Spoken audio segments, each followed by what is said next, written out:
Hey there, I'm Jason, and today I'm going to talk about making sure that your clarinet is in the best condition every time you play it. So I'm going to show you how to maintain your instrument. The first thing I want to talk about is the importance of cork grease. The tenons that are made with compressing cork need to have a little bit of cork grease on them before you put the instrument together. And it's important you check that before you assemble every single time. You may not need to grease it every time, but you definitely need to check it every time because you don't want these corks to tear. If the corks tear, it has to be sent to the shop for a repair. The second simple thing that you can do to make sure that your instrument is protected at all times is to use your mouthpiece cap. The mouthpiece cap protects the tip of the mouthpiece, which can break, and protects the tip of the reed, which we know is really breakable. When we're not playing, or when we're going to put the instrument down for a period of time, it's important that we slide the mouthpiece cap on top of the instrument. To do that, make sure that that little gap here is lined up with the screws of the ligature. We then carefully slide the cap on, making sure that it doesn't touch the tip of the reed because we don't want to break our reed. And what this does is it creates a little helmet for your instrument to wear so that it doesn't get damaged when you're not playing it.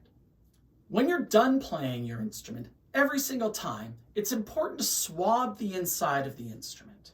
The pads that are on the bottom of a lot of these keys will break down if they're exposed to moisture for any extended period of time.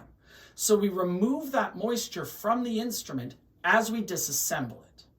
The first thing you should do is take off the mouthpiece and set it aside, probably in the mouthpiece cap in the case, so that it's out of the way and protected while you swab your instrument. Next, it's important to swab from the bottom to the top. If you have an extra long swab like this one, you can simply send it from the bottom, this is a weight, send it up the barrel of the instrument and out the other end. What we're doing here is removing the water from the way that it came in. So if it came in from this end, we're removing it that way to keep the bottom part as dry as it is and not drag any moisture through the instrument that way. You just gently pull the swab through the instrument.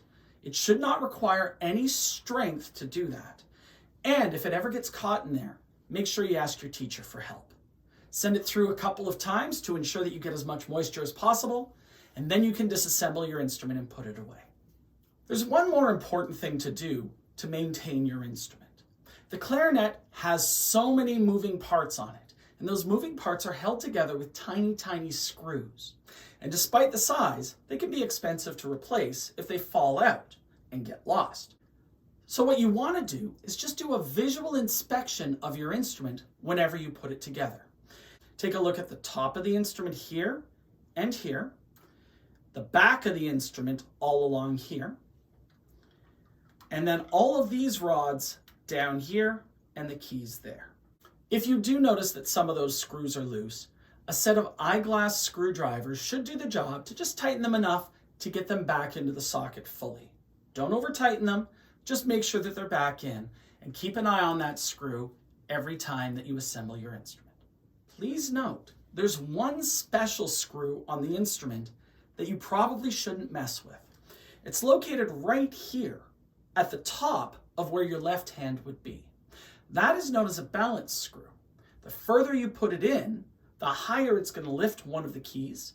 The less that it's in, the lower it's going to put one of the keys. But it's not something you should be messing with. So this one screw here is off limits. Make sure that you're not messing with that one, okay?